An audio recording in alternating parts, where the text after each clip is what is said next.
taken out of context. Taken out of context. Taking things out of context. Out of context. Taken out of context. Taken out of context. Taken out of context. That is so out of context. And take shit out of context. Out of context. Now, hey, hold on. So we're gonna flesh this out because I don't want nobody saying we don't take things in context. Tell me the context. Hello, everybody. Welcome back to Straight Out of Context. I am Barbara Ann. Fair use disclaimer. At this point, it is the whole music industry versus Taylor Swift and her album, The Life of a Showgirl. Look what I found. 6 out of 12 songs. You let me know what you think.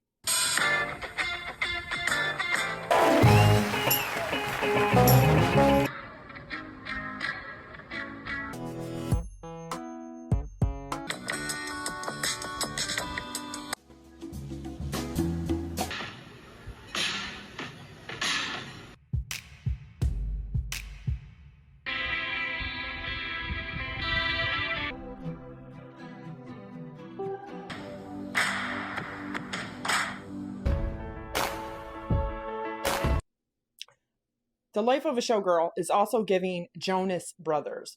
Cool. So this is what I found. Wood, Jackson 5, Want You Back, Beyonce, Halo, The Life of a Showgirl. Also, Jonas Brothers. Cool. Opalite, Circles by Post Malone. Actually Romantic. Hope It Gives You Hell by the All-American Rejects or Marvin Gaye. Also, Father Figure, Lord, Royals, and Ruin the Friendship. Another Marvin Gaye song. It's the bass line, and the other one is the main line, but you can clearly hear it. That's 6 out of 12. I see more lawsuits coming for Taylor Swift. Or how about you just rightfully credit, because that's the difference between cultural appropriation and cultural appreciation, is paying and crediting. Her name was Kitty. I'm feeling so cool. The Life of a Showgirl is a plagiarized mess. I think I've proven that already, but we're going to go over it one more time because I'm going to include some of the things that you have all said.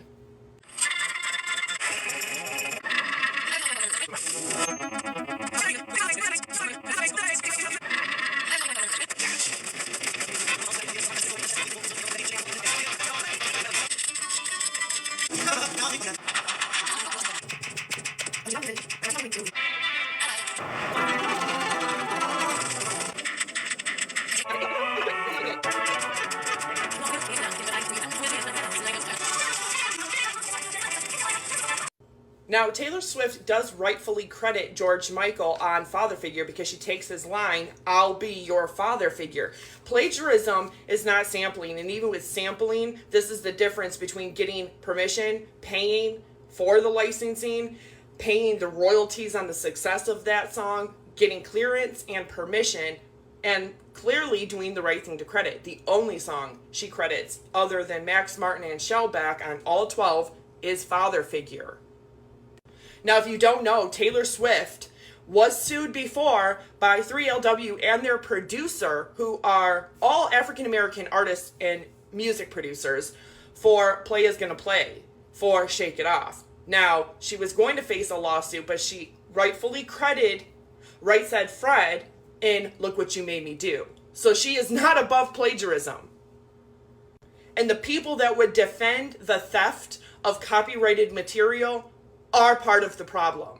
I don't care how much she has championed for artists' rights. What she championed for is that she wants to own everything and just become even richer and richer and richer and richer, while harming other young female artists, suppressing them on the billboards, putting her name as a co-writing credit on Olivia Rodrigo's 2 songs so she and Jack Antonoff can make a lot of money and royalties off of that. So if anybody thinks that this shit here is going to fly, absolutely not. Because when you steal somebody's music or their lyrics, you are committing plagiarism. So what I found was Wood, Jackson 5. Beyonce, Halo, The Life of a Showgirl, Opalite, Circles by Post Malone, Actually Romantic, Hope It Gives You Hell by the All-American Rejects, or Beverly Hills by Weezer, Father Figure, Lord, Royals, Ruin the Friendship, Marvin Gaye.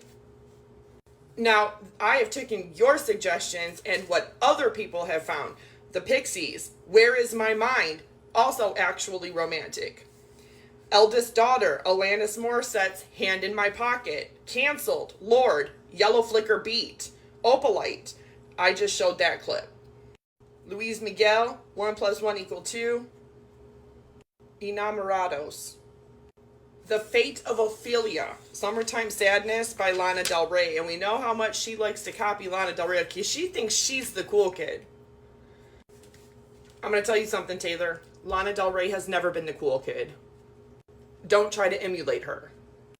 The only affliction is not uniqueness. The affliction is plagiarism, copyright theft, stealing, cultural appropriation, trying to be something that you really are not, trying to sell the masses something under a persona and image that you are not. But this, out of 12 songs, and this isn't just some little itty bitty piece, this is the music. The music. And I don't give a damn if Swifties come for me at all, because I have never been attacked by a Swiftie for any of my criticisms. I don't care if I survived cancer between the ages of 32 and 35. I don't care if I was born with an egregious connective tissue genetic disease and disability. I don't care if I'm poor. I don't care if I'm ugly. I don't care if I'm tall, tattooed, and white. I don't care if I'm a fucking nobody.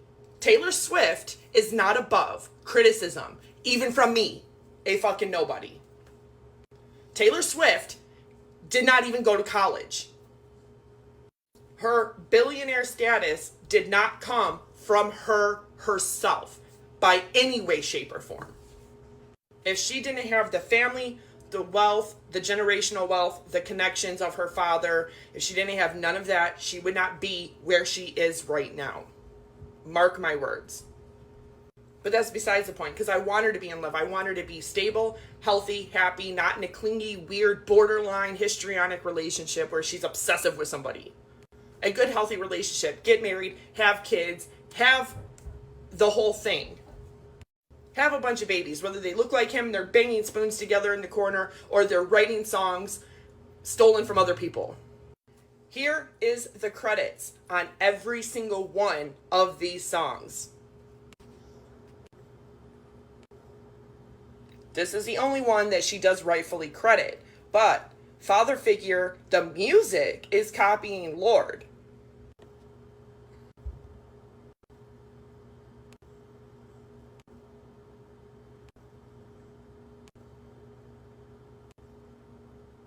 Now, sampling is a legal form of using pre-recorded sound in new music.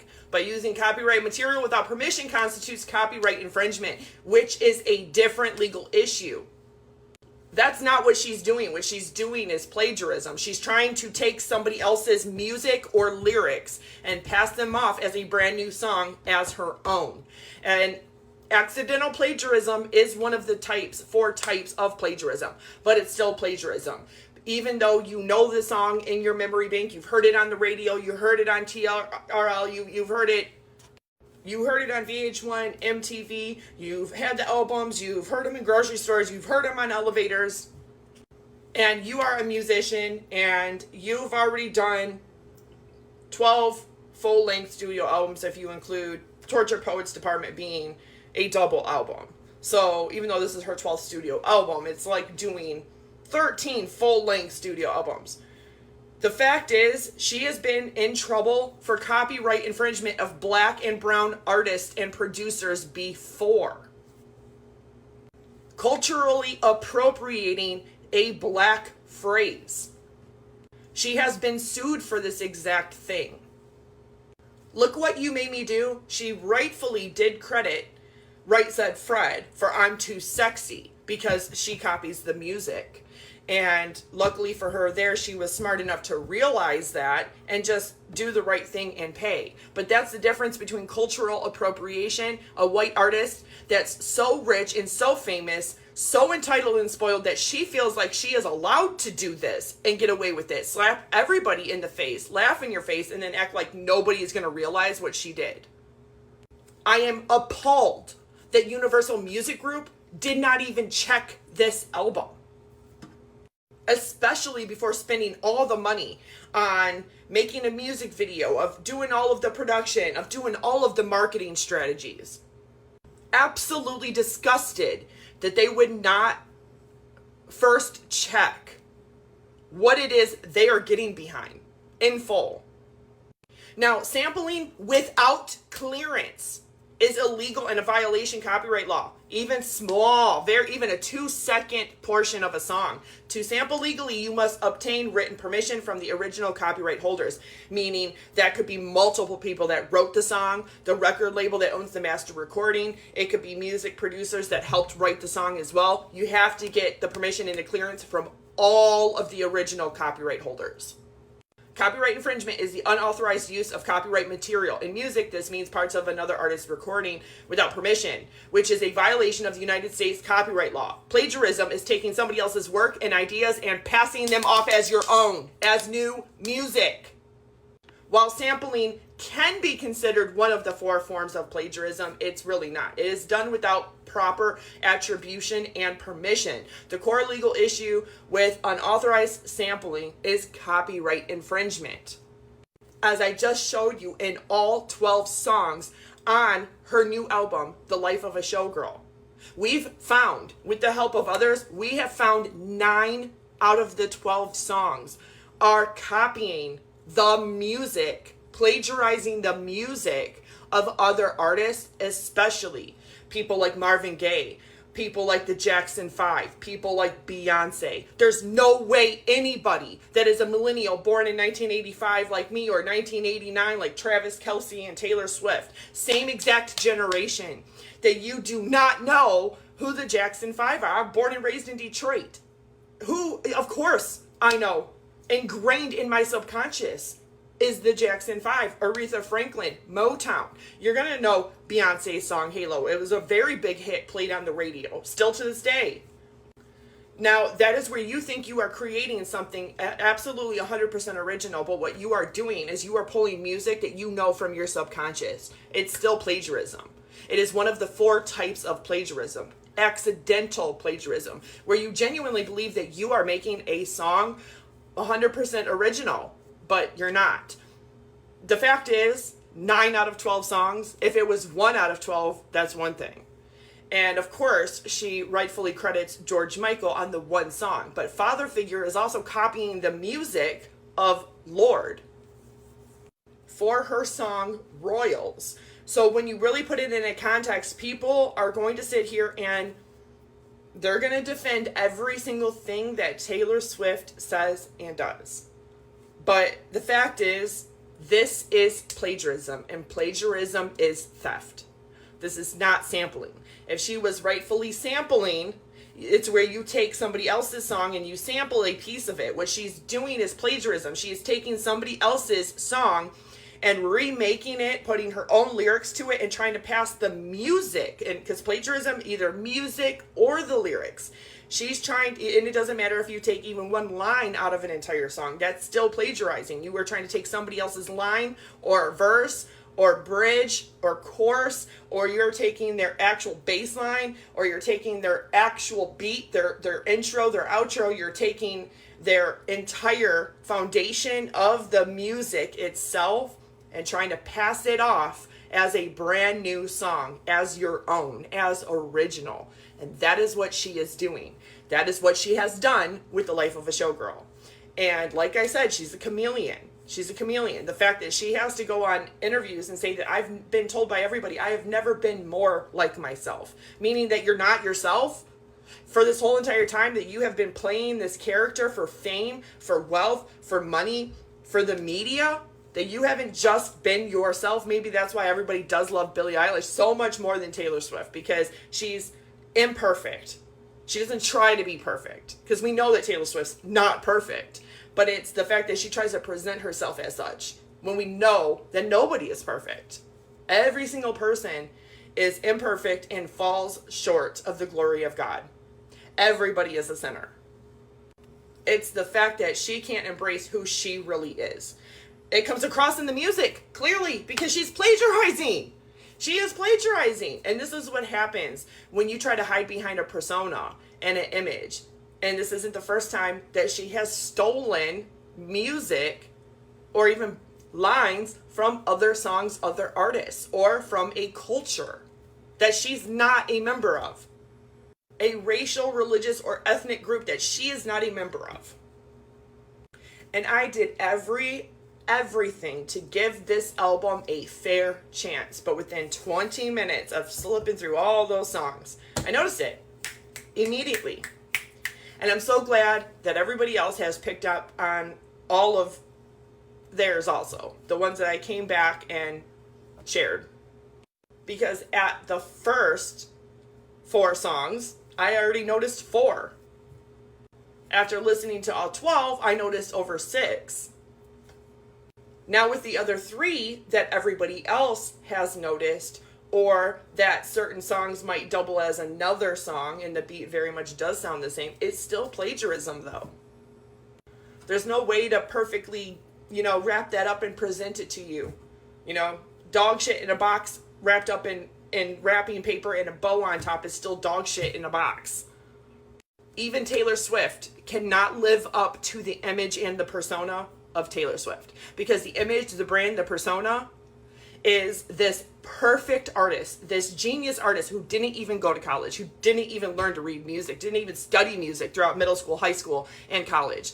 She doesn't play multiple instruments. No, she loved music. She wanted to be famous. She wanted to be a performer, and she did everything she had to do to get herself there. She pays the best people to do so for her. But if you got that kind of money, and you got those kinds of connections, and you got that kind of generational wealth, you have every ability to credit, to pay appropriately, to get permission and clearance, to pay royalties on those songs.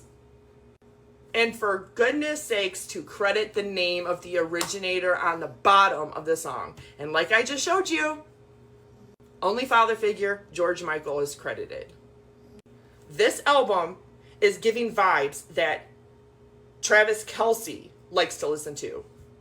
Because if you did not know, he's obsessed with that song by NGMT, Electric Feel. And Taylor, I really hope that he loves you as much as he loves this song. But it's trying to give the same vibes, the same old school vibe.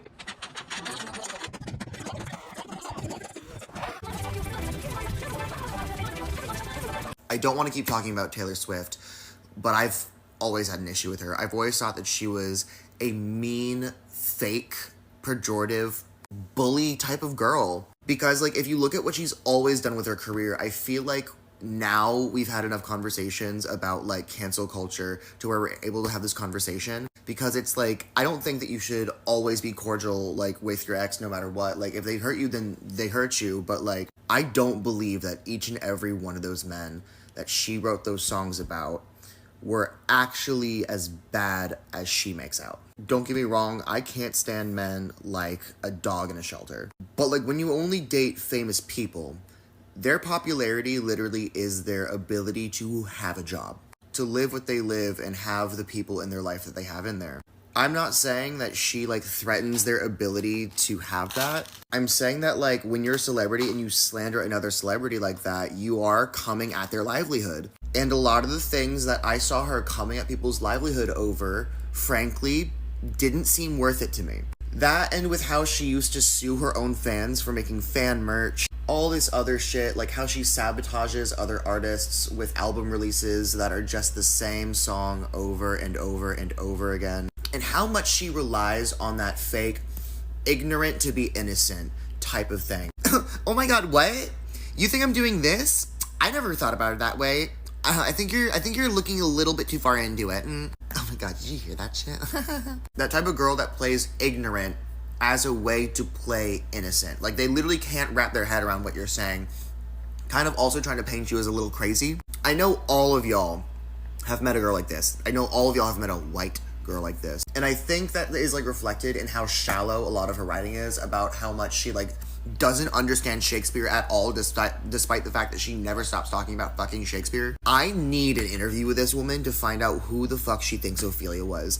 That was wild to me. Talking about the fate of Ophelia, bitch, what? I'm sorry, women aren't bitches. I'm sorry. Bitch as in catty and mean, sorry. I don't know. I see her as like a tutorial in the alt-right pipeline. I listened to Wood. Evidently, she's getting her shit cracked. Haven't we all acted out a little bit? I know I have. I can't fault her too much on that, but like, girl, let's use her outside voice for things we should talk about outside. I'm not even talking about like the sound of this album because, let's be real, it was bad. It's been bad. People are talking about her last good album was 1989. That wasn't good either. I think she is a poster child for what the alt-right pipeline is to women. Women who are on this alt-right pipeline love Taylor. She makes it okay to be a dumb blonde again and she makes that scene with like how she weaponizes that like ignorance. Another example, again, the Shakespeare thing, but really that weaponized mean girl kind of like, what? What are you talking about? What? We don't hate you. What? Do you have like any friends? Like, why would you ask that? And now that she is engaged to a hung NFL all-American corn-fed brick shithouse of a man, she's essentially won the video game version of white supremacy. She went back to Pallet Town and Professor Oak is clapping for him and saying congratulations. She doesn't have to try anymore. She pretty much has everything that she's ever wanted. Her mediocrity is finally entirely justified. She has completed this arc, this quest, in a way that no one really has before, and I think she's trying to make sure that it will not happen after her. People can say like, oh, what about like Olivia Rodrigo? Or what about Sabrina Carpenter? Well, Sabrina Carpenter also is a bit too much for those people. And I'll say it this way, it's not because she's a slut, it's because she's like totally a slut. These people that think this way, Swifties basically, do not mentally progress since college. That is not the same thing as liking bad music. Lots of people are just boring and like bad music. A lot of people just like boring, easily accessible music. They don't see it as like expression for them. They see it as performing a function. They're driving in the car. Why wouldn't they listen to Top 40? But everyone knows 100 Taylor Swifts. We all got called a faggot by some girl in high school who played the guitar. All of us were led along by fake nice people thinking that they were friendly with us, thinking that they cared about us, when really they were just like pantomiming being the good Christian woman that they want to come across as. They're not a bully, they're just faking being kind to us. They're just faking treating us like people. And then they don't grow from that point. So we have to look crazy talking about back then because they haven't changed since back then. Do you see what I mean? That's how they remain ignorant. I don't know what you're talking about. As the mainstay of their bullying and their abuse. And the way that she treats her fans, the way that she treats other female artists, the way that she treats her exes, the way that she treats her music like a weapon, in my mind, combined with her bad writing and the fact that she only has 2 songs, tells me exactly the type of girl she is. And now that she's growing out of being a girl and now she's a white woman, she doesn't have that youth on her side anymore necessarily. She's a year younger than Adele. Frankly, she's pushing 40. And she's terrified. She's seeing this new generation call men who are 25 unk. This generation finds it normal to fully believe someone who's paid hundreds of thousands of dollars to look like a supermodel is chopped. I think Taylor feels the walls closing in, and I don't think that her white mediocrity is something that gives her a feeling of stability the way that it once did, and I believe that she is lashing out. She is finally having her, like, Miley Cyrus bangers era, like, act out. But the good girl version. I don't know, it's just very ominous, it's very dark, it's very sour. It makes me very uncomfortable because I have to wonder what's going on inside her head to like foster this ability. Because I don't know if people have to dumb themselves down to live like this, or if they consciously just don't grow past a certain point, or if they're naturally just like this and it's a lack of compassion that like entices them to be this way. I don't know, I don't understand it, but it's dark, it's mean, there's something not right about that lady. And the type of persons she seems to be is the type of person I avoid my hometown to not see at all. So maybe I'm just hypervigilant of this behavior. Maybe I'm talking out of my ass. Maybe I'm hurt. That could be it too. Maybe I'm hurt and I have a gross parasocial relationship and a huge lesbian crush on you. But I don't know. I see what I see and I don't like it. Been a fan since debut, and I was so excited at the Eras tour that the Washington Post interviewed me about it. I made a viral TikTok. We share the same birthday. Okay, I've listened to Life of a Showgirl 5 times. This is the first album that I don't relate to Taylor Swift at all. I've always thought that her brilliance was her ability to maintain her humanity despite her life being so very different from ours. That view of Portofino was on my mind when you called me at the Plaza Athénée. Oftentimes it doesn't feel so glamorous to be me. I've left the country twice, to Rocky Point. 8 days is all I've ever spent outside of these borders.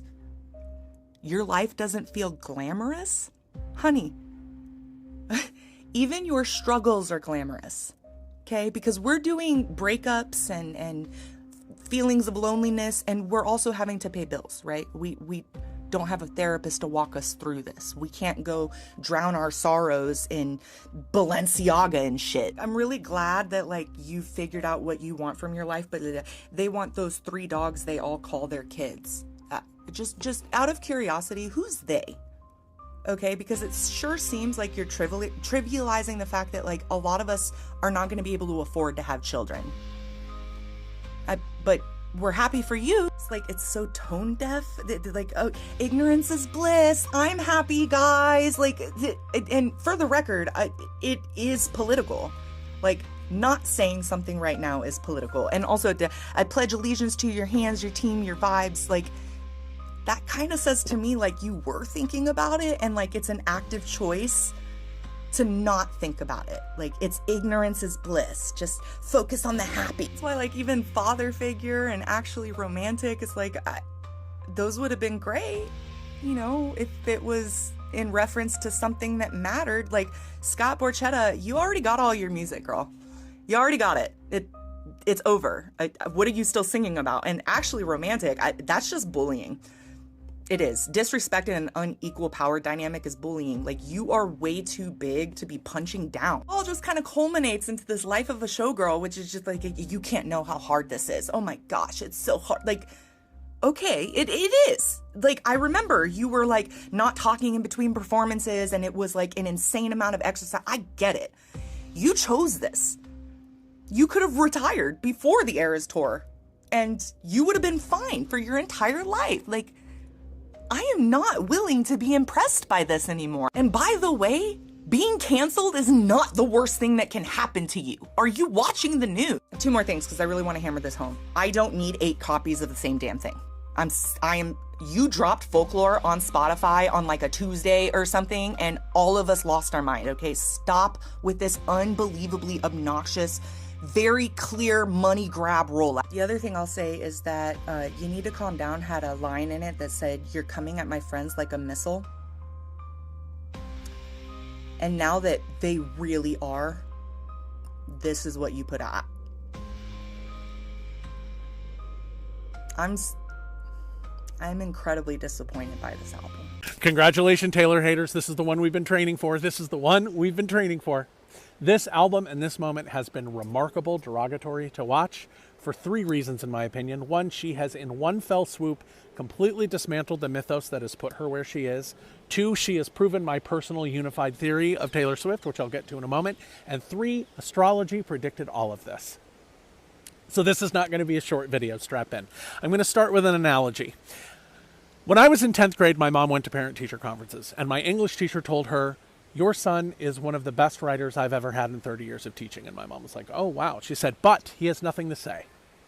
And the reason he has nothing to say is I think he's not even reading the books. But he's had me fooled because he's so good at technique.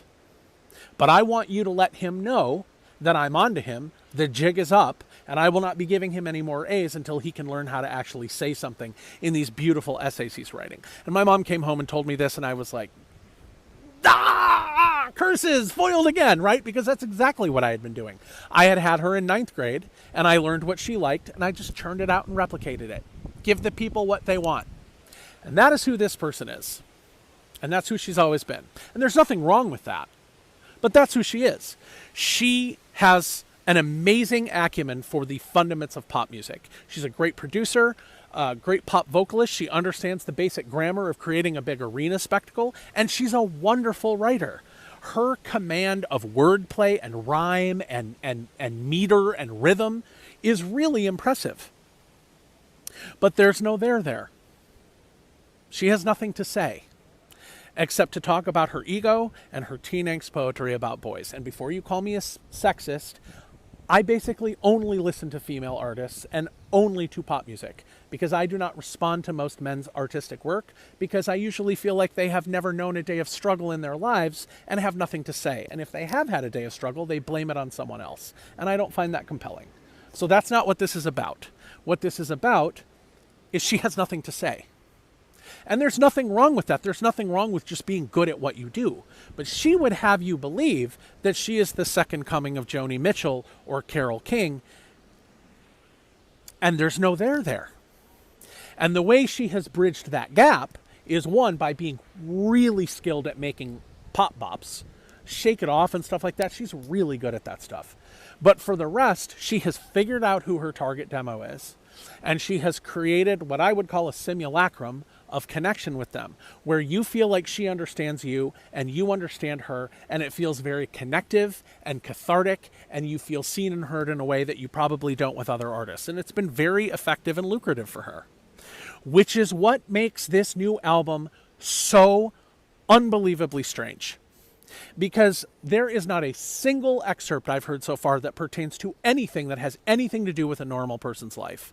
It is all about being rich, famous, in a power couple, or grievances about being rich, famous, in a power couple. Comparing yourself to Elizabeth Taylor when most of your fans don't have a job and the country's falling down around them is a very strange choice when your entire thing is built on, see, we're just girls. We're just girls together. Putting out a song called Cancelled 2 weeks after a bunch of people just lost their jobs for having an opinion on a crime that occurred is a weird choice. And an even weirder choice is first of all, she's never been canceled. She's been criticized. She's never been canceled. But even weirder is doing that at this time when that term has become almost exclusively associated with right-wing grievance for being criticized for aligning themselves with the current regime that has, what, like a 35% approval rating? These are bizarre choices when the whole thing that underpins your thing is making your fans feel like you're one of them. Very strange. Very strange. But it goes one step further, because even as much as I have never liked this person's work, I have always said the one thing you cannot take from her is she is an excellent writer. This time around, these lyrics are, wow. Are they bad? And at times illiterate. The fate of Ophelia, she drowned herself from grief over death and violence, not because she hadn't been dicked down enough. Like, did you read the play? It's weird. Construing Sympathy as a Knife as a diss track against Taylor Swift is the most illiterate reading of those lyrics I can think of. Like, it's just like,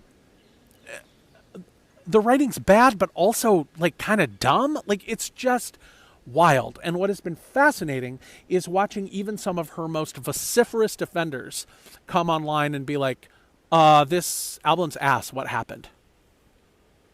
And I don't think that's coincidental. It's very much like how a certain funeral a couple weeks ago cracked open the brains of a lot of red hat people. This album has cracked open the brains of a lot of her fans. And this is where the astrology comes in. Because this was all foretold by the prophecy. Pluto moved into Aquarius in November, December. And Pluto's transits are about 20 years. I don't remember the actual number. I think it's like 18 or something. But Pluto is about the underworld. So both in terms of the underbelly and the structures underneath things, right? And Capricorn is all about work, work, work, money, money, money, money, money, money. And so we went through a 20-year period where everything was about the rich get richer, the poor get poorer, screw you, get mine, money, money, money, money, money, right? And then in November, Pluto moved into Aquarius, which is about humanitarianism and togetherness and equality and meeting people's needs.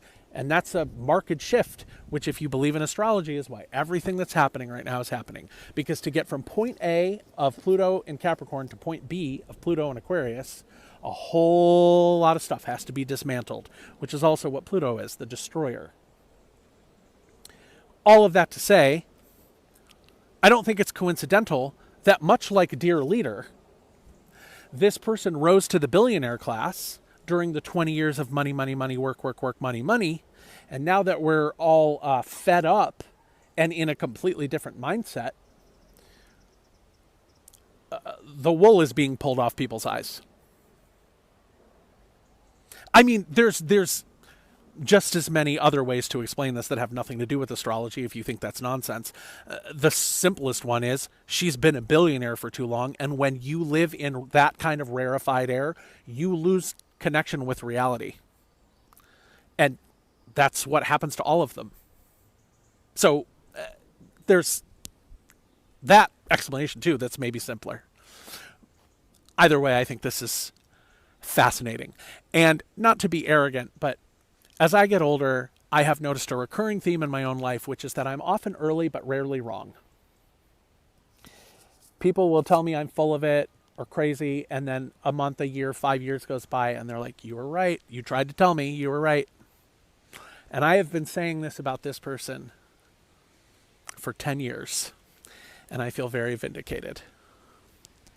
So, RIP my mentions, because I'm sure her fans are going to go crazy. Although most of what I make gets suppressed anyway, so I'm sure it'll be fine.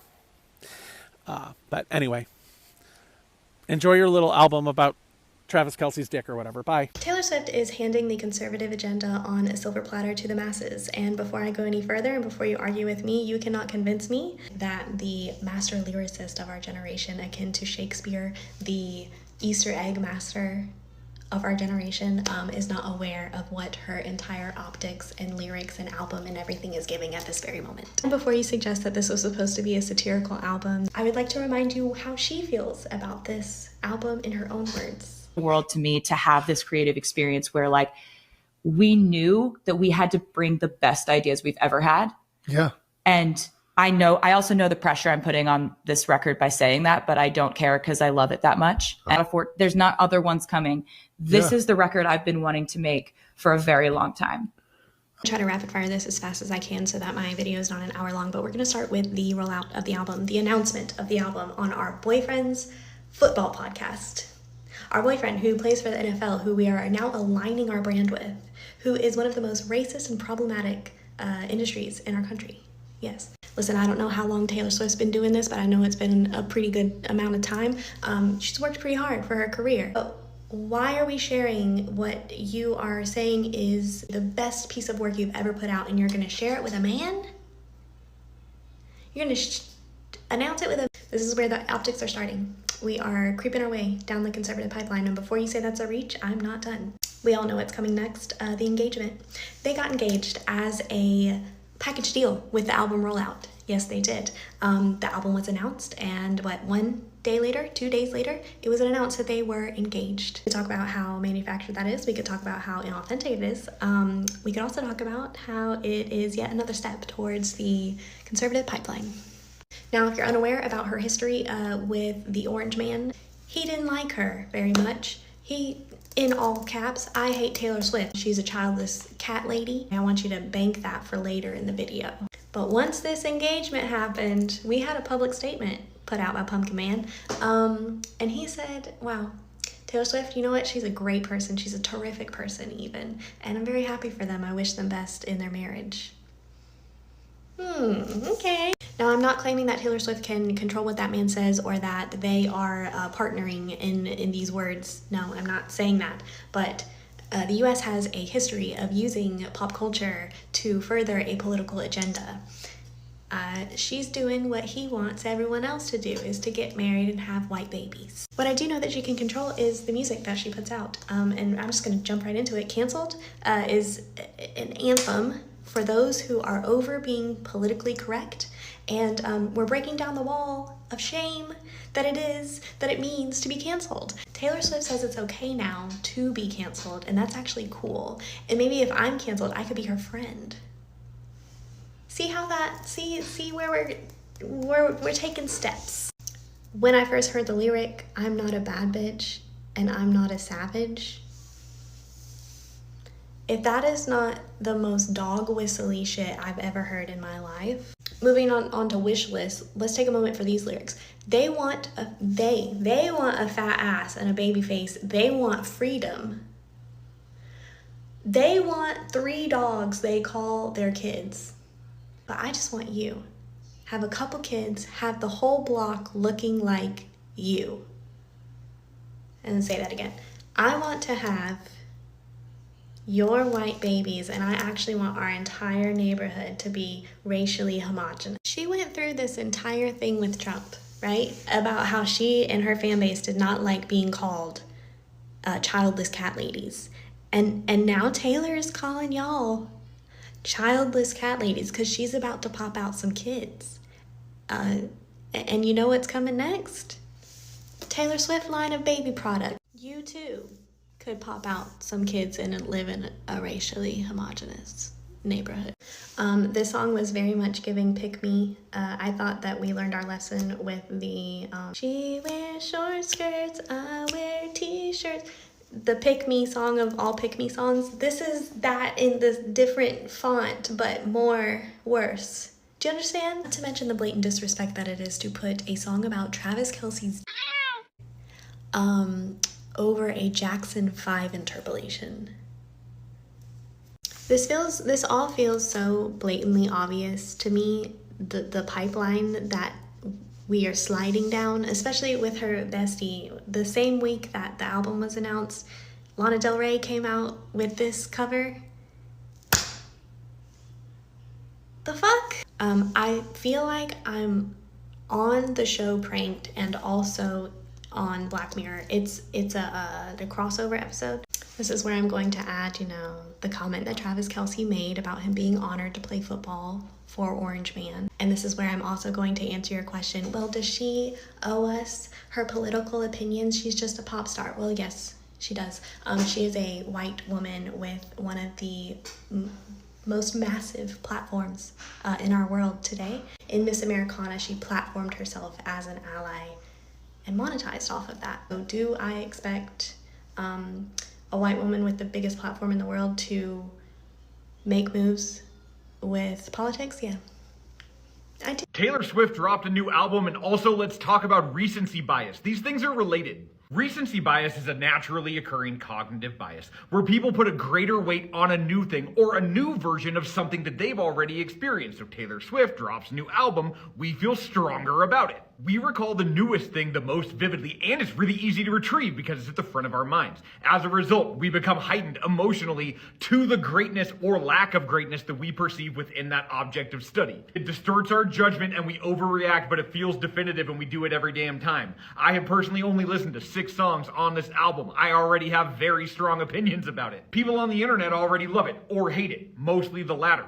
But the logical point of comparison for many is going to be the most recent thing that she did that's like it. So that Tortured Poets album, right? Unfortunately, we give ourselves too much credit. We overvalue the new thing because it is the new thing. The old familiar thing feels like so long ago that our opinion on that is not only unshakable, but it's obviously correct. So any point of comparison we have for this new thing immediately. And when it comes to somebody as culturally front-facing as Taylor Swift, it feels crucial to stake a claim in it right away. Therefore, we become attached to these opinions when really we haven't thought them through enough. We haven't become somebody who is an expert on the thing that we are judging so harshly because it's so immediate. There's just something about newness that demands judgment, but a lot of times because of recency bias, that judgment is way sharper than it needs to be. Our opinions become harsh, and all of a sudden we are girl bossing way too close to the sun. Have a good day. The Life of a Showgirl is flopping, and I'm going to explain to you why I think that is as someone who's been in marketing and business for the last 10 years. So I've been talking a lot here about how the way that you are successful and the way that people like Taylor Swift have become so successful is that they build a mythology around their brand and they build a world the way that a fantasy author builds the worlds in their books. Now, this album, there was a world that was built from the moment that she was on the New Heights podcast and was talking about how she viewed this album, what the inspiration was, which was the behind the scenes of a showgirl, what the showgirl life is like after you get off of the Eras Tour stage, when you get home at night, or you get to your hotel at night and you're in the bath and you're taking the makeup off and your body is sore and tired from, you know, having to push yourself to the extremes every single night, right? That's what we were given. And then we got these images that were, you know, very glamorous, but also kind of dark, and giving us like maybe there's a seedy underbelly of being a showgirl, right? But the actual music did not match that. Like there was an incongruence between the world that was built and then the actual songs. And so that's one of the biggest mistakes there. But also the biggest thing about Taylor Swift's mythology is that she's a lyricist, that she writes. She's a great songwriter. And from my perspective, as a Swiftie for a very long time, when I think of lines from way back when she was even like a teenager that are like, you made a rebel of a careless man's careful daughter, okay? That compared to literally like anything that we got on that album. One of the lines in the album that was about, she literally said something makes her wet.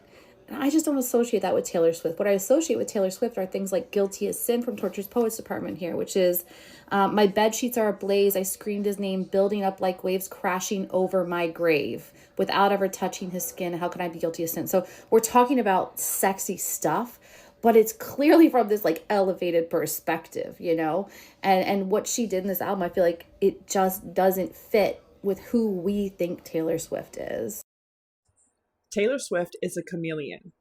She writes music based on her current boyfriend or lover's music tastes.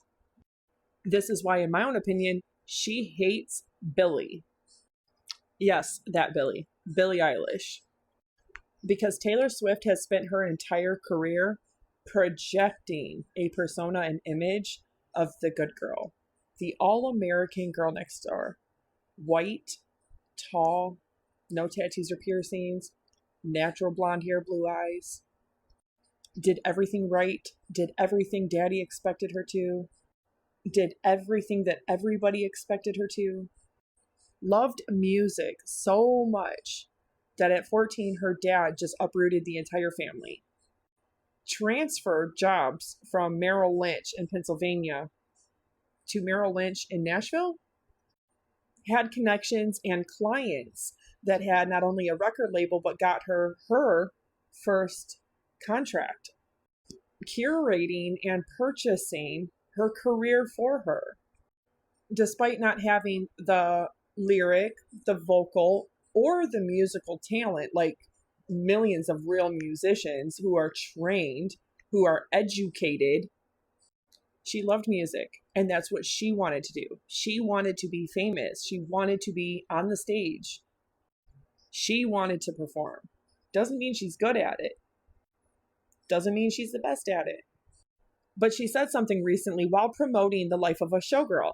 She said that it's so weird that being with Travis Kelce, everybody has said to her, quote, you are so yourself that you have never been more yourself, unquote. She's also stated that she, quote, faked it till she made it, unquote. Meaning that everything up until this point has been a lie. It has been her pushing an image, a persona, a brand that even she herself cannot live up to. Reminds you of Britney Spears, doesn't it? Because even Britney Spears cannot live up to the image that was Britney Spears. People are sadly disappointed to find somebody who is struggling with severe mental health issues, mental illness, and substance use disorders, as well as cognitive issues. Taylor Swift's dad is financially savvy, and I don't fault her for that at all. But most people's fathers can't just buy them a career with their connections and their money. But what it can buy is the best singer-songwriters, the best sound engineers, and the best producers, the best music producers. So her music is very well produced. That's a fact. Because the best people do work on her albums. And here comes Billie Eilish. White girl, natural blonde hair, blue eyes, very well endowed, beautiful, beautiful natural voice. She dresses like a tomboy. She likes piercings and colored hair and tattoos. And she is just 110% unapologetically herself. And she is absolutely revered, adored, and beloved because of it. And that's what Taylor Swift doesn't understand.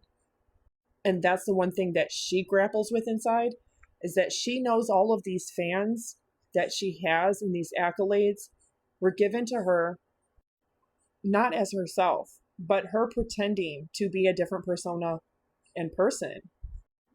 Her pretending to be a different image, and it doesn't match who she really is. And that eats at her very core and foundation to exactly who she is. The fact that Billie Eilish didn't have to try to be anybody other than who she really is. And she's loved for it. And she has not only the vocal ability, but she has the music ability. She has the lyrical ability. She has the ability to reach a younger generation that Taylor Swift is getting too old for now.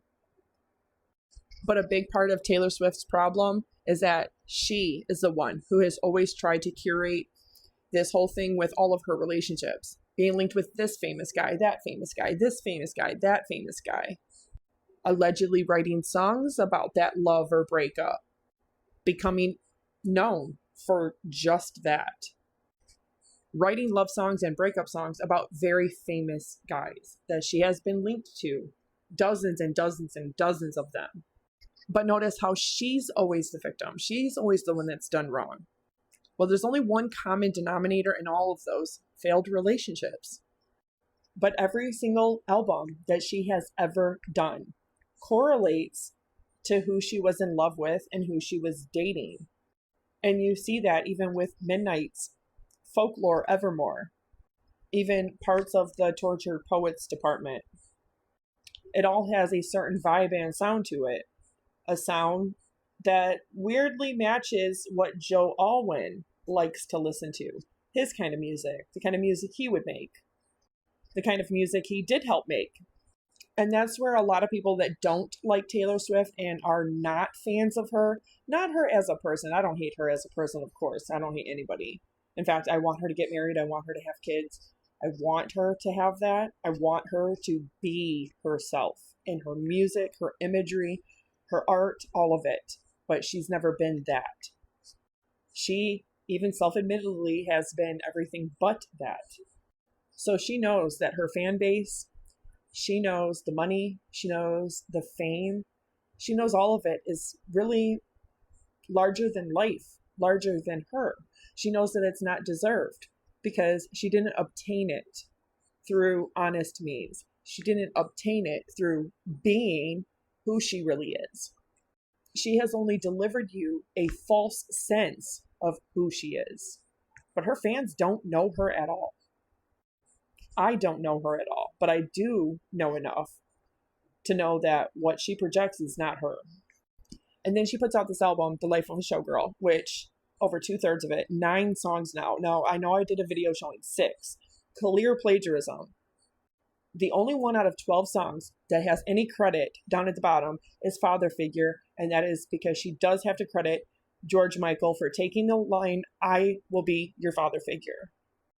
All of the other ones, Post Malone, Lorde, the Jackson 5, Beyonce, Weezer, Marvin Gaye, no credit.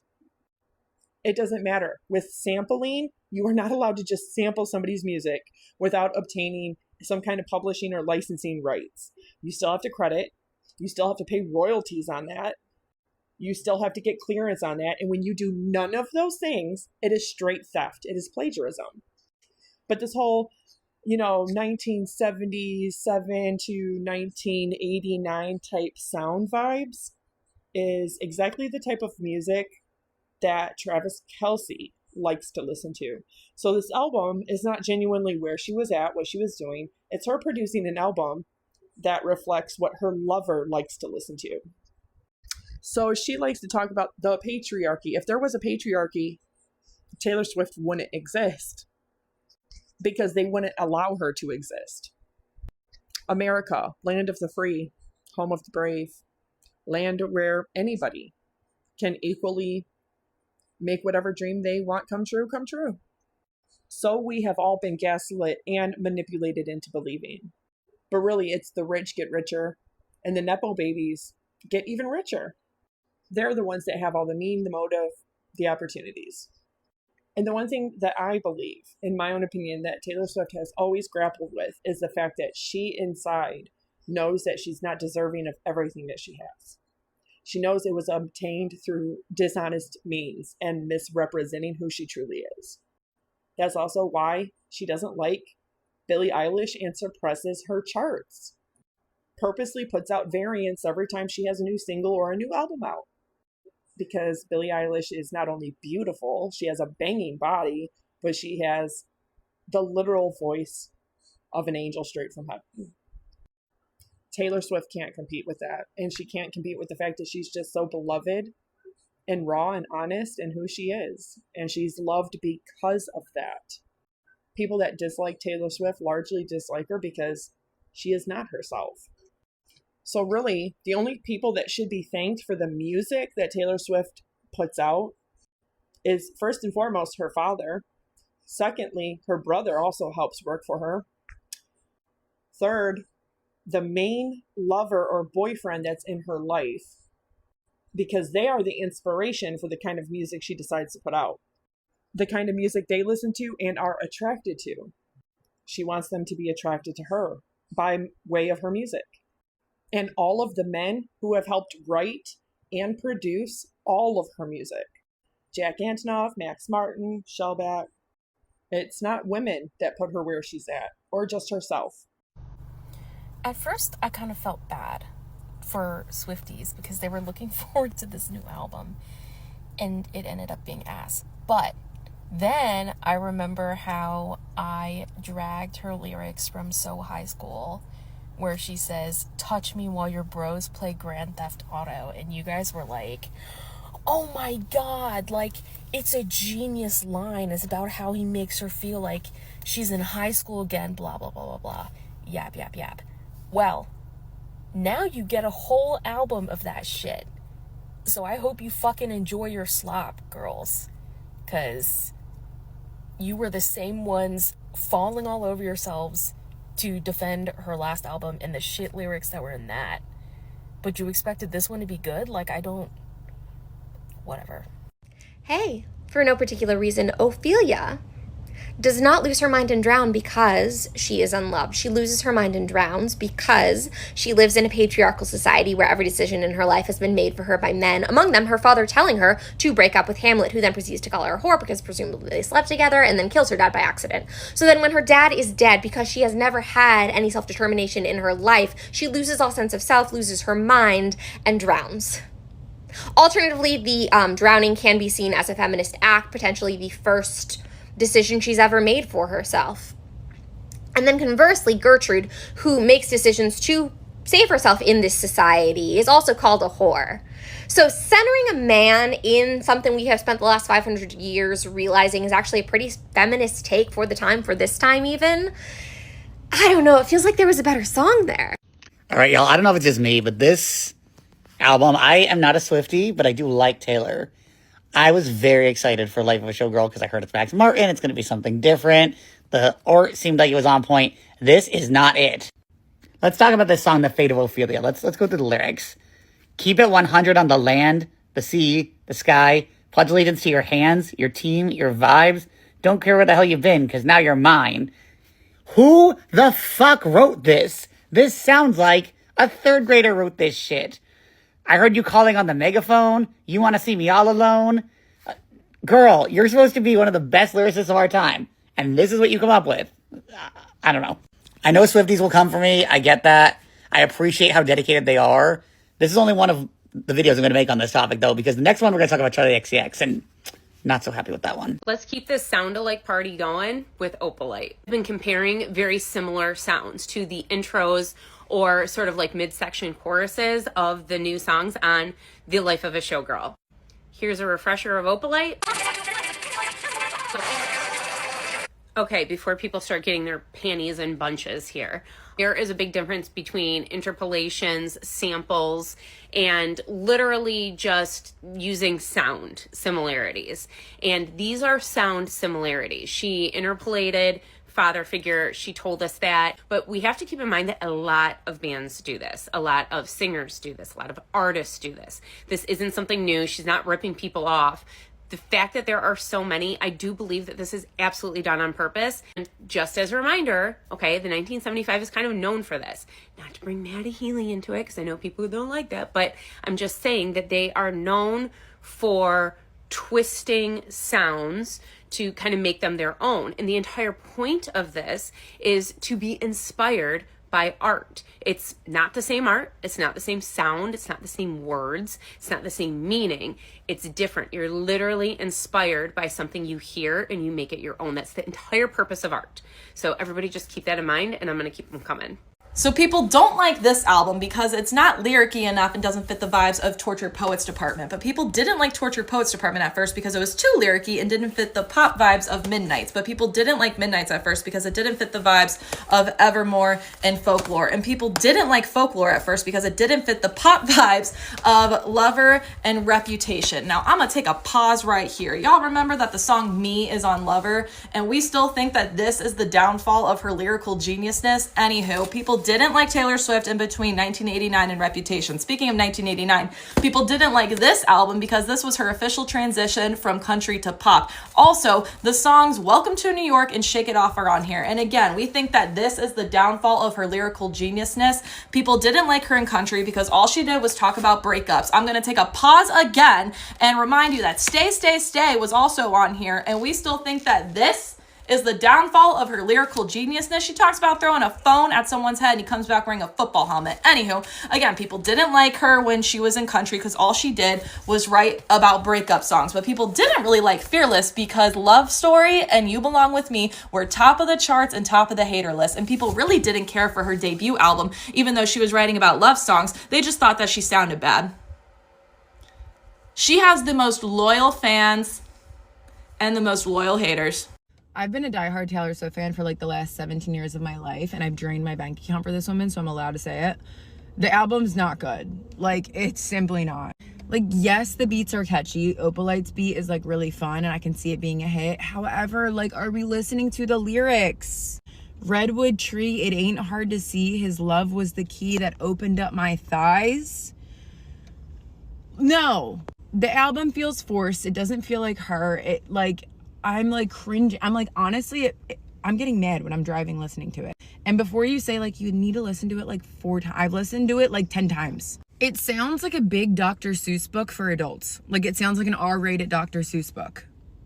I'm sorry. Does Travis Kelce know that Taylor Swift is not planning on marrying him?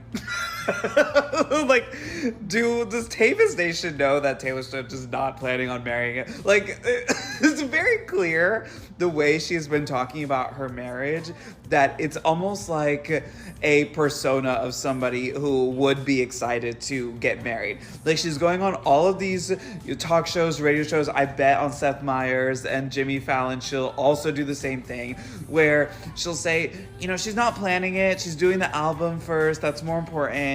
And you should come. Just come.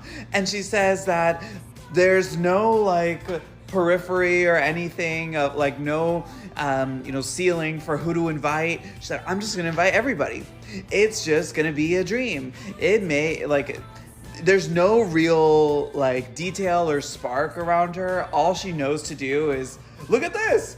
And then everybody goes, because it's like a giant, blood diamond. So people immediately get possessed by all the ghosts that are living in that diamond. And I mean, it's very clear she hasn't thought twice about it, or it's just another like win for autism lore, because it's very awkward. And people on that Taylor hates like page on Reddit, Taylor and Travis, they of course made think pieces about this of like, why is she inviting everybody? She's so weird. It's like, I think it's for a different purpose. I think she's inviting people. This guy, supposedly, they do this whole 30-minute sketch about, well, we're actually friends. And then that's why she feels empowered to invite him. But on Graham Norton, she does that 30-minute sketch of like, we're not really that close, but you're still coming. Like, everybody's coming. But it's not a tragedy for Travis. And I think he's in on it. So I think to answer my question, yes, he does know. Because he's not getting married to her either. Like, he's very much, in my opinion, in love with Ross. And then the interviewers ask Taylor Swift if Travis has any gay friends. She's like, yeah. She's like, you don't even know.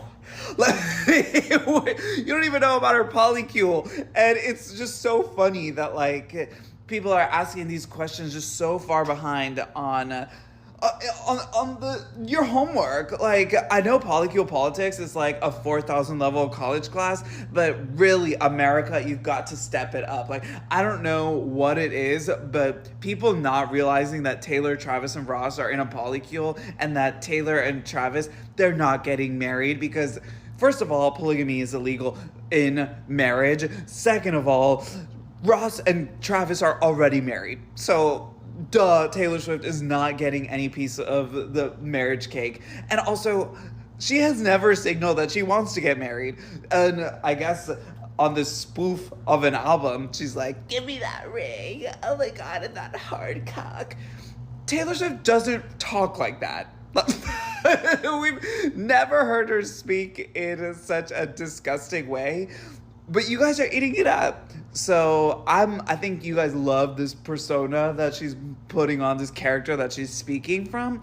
But that character, it's going to come to a head when everyone's like, okay, where's that character's wedding? And you realize that Taylor Swift's physical body is playing the character. And she's like, oh, I'm not doing that.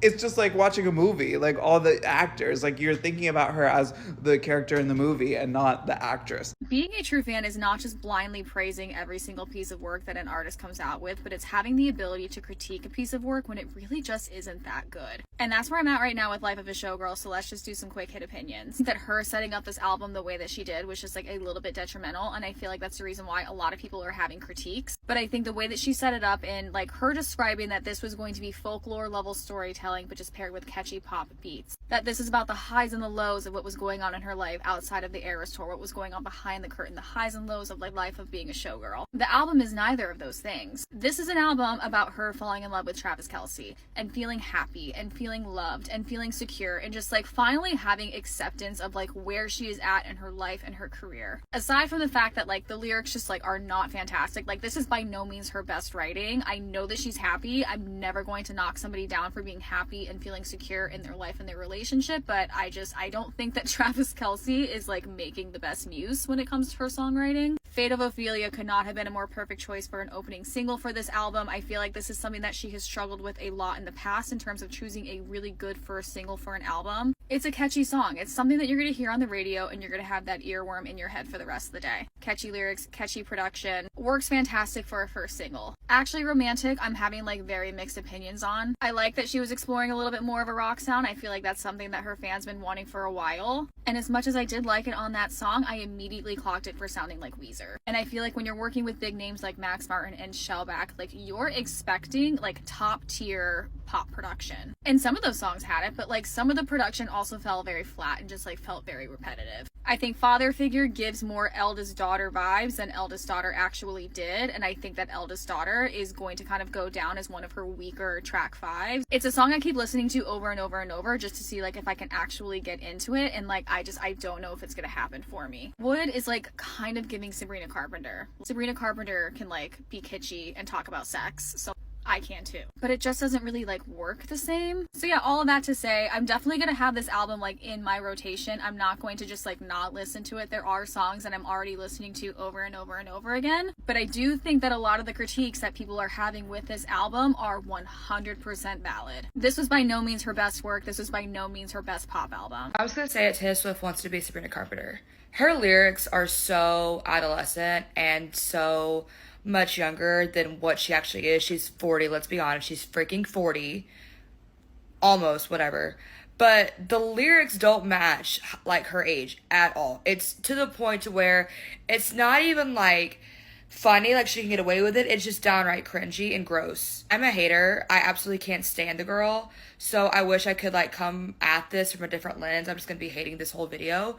But she's giving me a reason to hate. She's giving me a reason. Give me a reason to like this album. I'll wait. The lyrics are trash. It's garbage. If I would be honest and I would say, hey, these songs are kind of catchy, but there's not a single song on this album that I liked. I can get behind a few Taylor Swift songs. Keyword few. I like Blank Space, Style, and like all the old stuff. And I Know You're in Trouble. That's Cat. I can't get behind any of these new ones. Like the lyrics are so freaking cringe. And you're like, why did you, if you hate her so much, why did you listen to it? I didn't have a choice. I was working that dumb event in Nashville today for her album release party, okay? It was absolute chaos, okay? I was there since 3 o'clock in the morning. That was our call time. Our call time was 3:30. I got there at 3 because I didn't know if there was going to be parking. Spoiler alert, there wasn't. Because, yeah, y'all Swifties are crazy. There were some Swifties in the line at 4:30 in the morning. 4:30? Do you guys not have anything better to do? It's a Friday. Like, sleep in and go out. Do something. Read a book. Go to class. I don't know. But 4:30? Y'all are insane. Oh my gosh, y'all are insane. Some of y'all were cute. Some of y'all were cute. Like, there were some little girls that were cute. But, like, the Swiftie fans are like Disney adults. Let's just be honest. Swiftie fans and Disney adults, one and the same. Wearing the same hat. I can't with people like that. I really, really can't. I don't have, like, the mental capacity to deal with that foolishness and nonsense. It's just, oh my gosh. Learn how to do some freaking makeup. But yeah, album's trash, as I thought it would be. Let's talk about how she's never, like, shown a lot of skin or, like, been, like, really, like, scantily clad. And then this new album cover is, like, fully, like, nude, practically, like, almost complete bare chest, practically camel toe. She wants to be Sabrina Carpenter really, really bad. I think she's realizing, like, it's clocking to her that she's aging out of the system, and this is her crash out era. I think she was crashing out because the lyrics are so astronomically bad. She could have been in a good headspace to write those lyrics because that's how bad it is. Anyway, yeah, R.I.P. Taylor Swift. I can't see her going anywhere but down from here. Eras Tour was a smash hit, I guess. Whatever, I'll give her props for that. Wasn't a fan, but she did make a lot of money.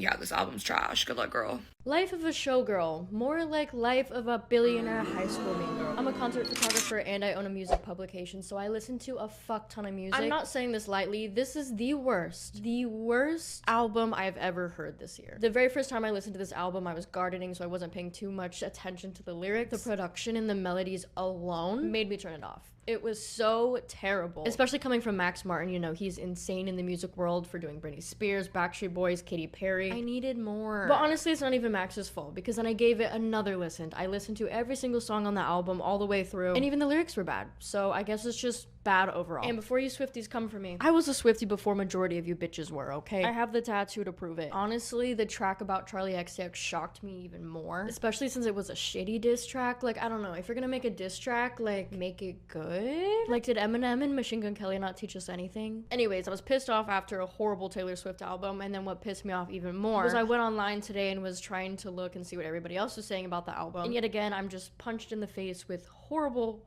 music journalism. Music journalism has been dead for a while. That's why I started Hard Launch. We're a non-profit music publication and we reach across the US. We specifically like to spotlight artists that are reshaping sound, resistance, and storytelling. And me and everyone on my team are members of the LGBTQ community. I don't know, if it's bold and loud and gives a damn, we love it. And if it's not, we hate it. And that's exactly what this album is. So spend the day with me, let's write a terrible album review and then publish it. Without further ado, let's head to the laptop. Let's open up a Google Doc. I always have Genius Lyrics pulled up just so I can actually look at the lyrics so I don't get anything wrong. And then I found this Reddit thread about Taylor Swift's new album. So I'm just gonna go through here and also see what other people are saying as well because that matters and I feel like it's not included a lot in music writing. I think the intro needs to be like really punchy and should automatically say like, yeah, I fucking hate this. Okay, this is what I have so far. I think it's pretty decent. Taylor Swift's Life of a Showgirl is more like a billionaire high school mean girl from throwing shade at Charlie X too, and then I'm still thinking of what to put here. And then I kind of went through and like outlined like the big points that I want to touch on in this article. Your girl's got strong opinions, okay? The very first thing is, for me, it just doesn't sound like a 36-year-old woman like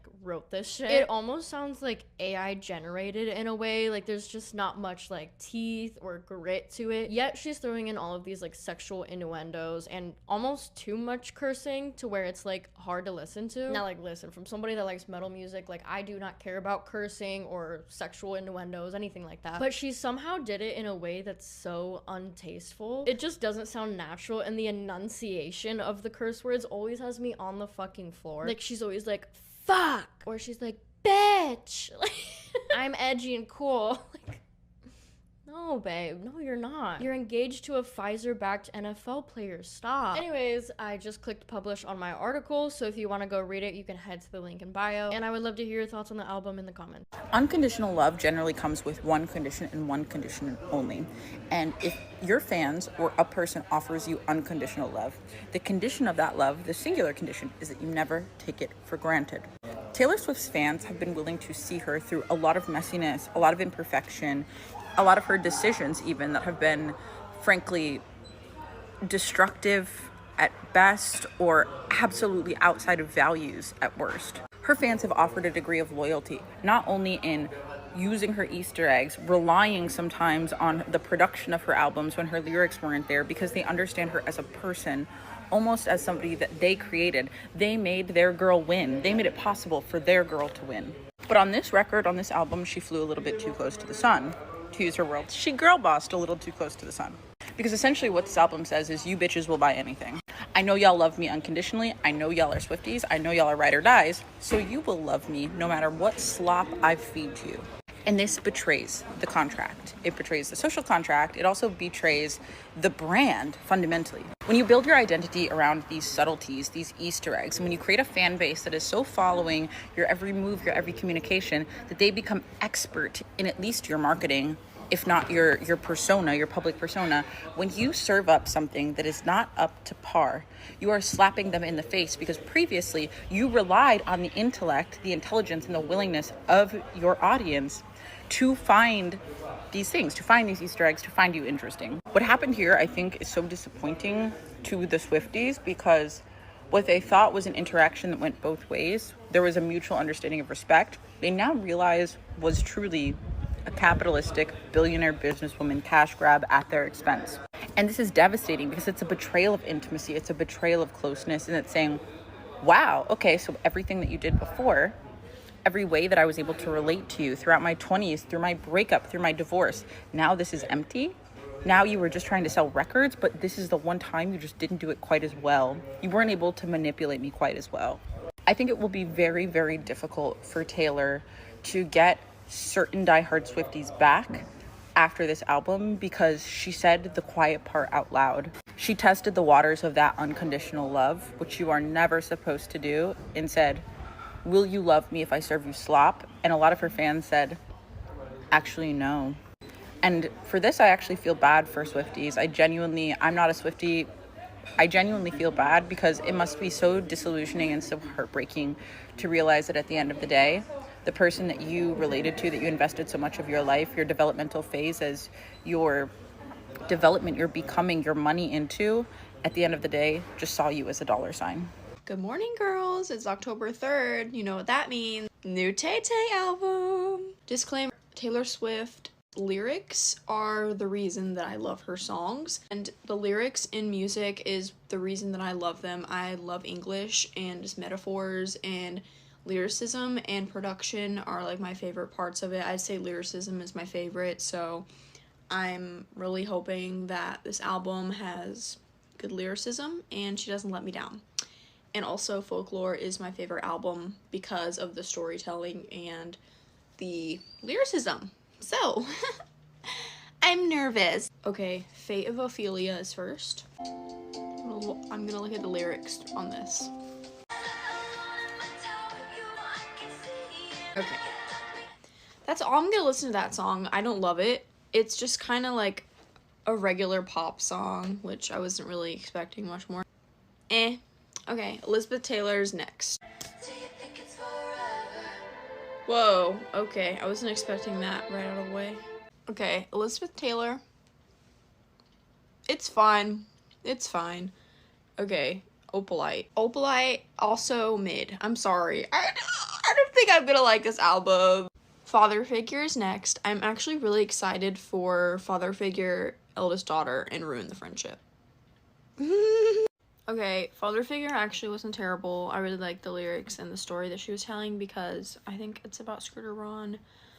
Now I'm gonna do Eldest Daughter, which speaks to me already because I'm an eldest daughter. Eldest Daughters rise. I already hate this song because she just mentioned memes and trolling and comments in a song. I hate when artists do that. I hate it. Why did you do that?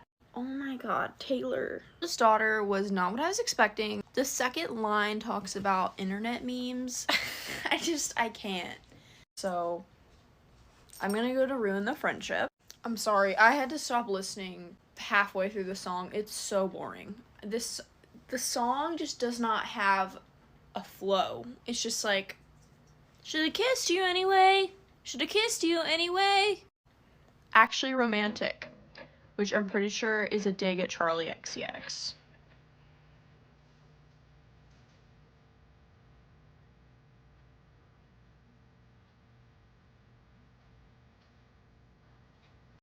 Okay, hold on. I heard you call me boring Barbie when the Cokes got you brave. High-fived my ex, and then you said you're glad he ghosted. That's a crazy opening line. Honestly, finally we got something actually bold in this fucking album. I just don't like the sentiment that, oh, Charlie XCX is thinking about Taylor Swift, and that means that she's obsessed with her. I'm like, maybe it's because you did something to hurt her, so she's talking about you. I don't know, it just felt like a cheap shot. I don't know everything that went down between them, but it just felt kind of weird. I don't know. Okay, Wish List is next. Taylor Swift just said the words fucking lit. I want to kill my... You know what's on my wish list? For this song to have never been written and never been published. I'm not finishing it. Ew. What is next? I've been curious about what this song is. I don't know how to feel about any of these songs.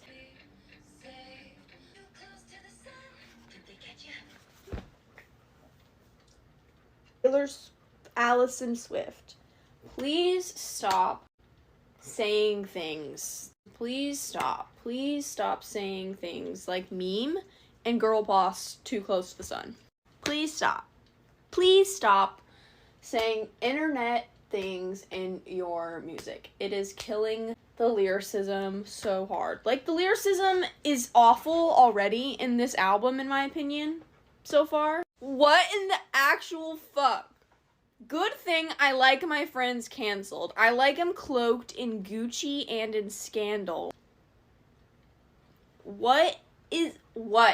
Literally, what? What is this? What? Okay, I had to take a break because I am so severely disappointed with this album. I'm gonna listen to Folklore all day. Honey is next. This song is just like, if anyone had called me honey before, it was passive aggressive, but now that I found my 6'5" football man, he can call me honey. 'Cause it's cute, 'cause we're engaged. It's like such a boring, just one-dimensional song in my opinion. Guys, I am so disappointed. You have no idea. Literally, what the hell? Okay, Life of a Showgirl featuring Sabrina Carpenter. Never thought I'd say this, but Sabrina, please save us.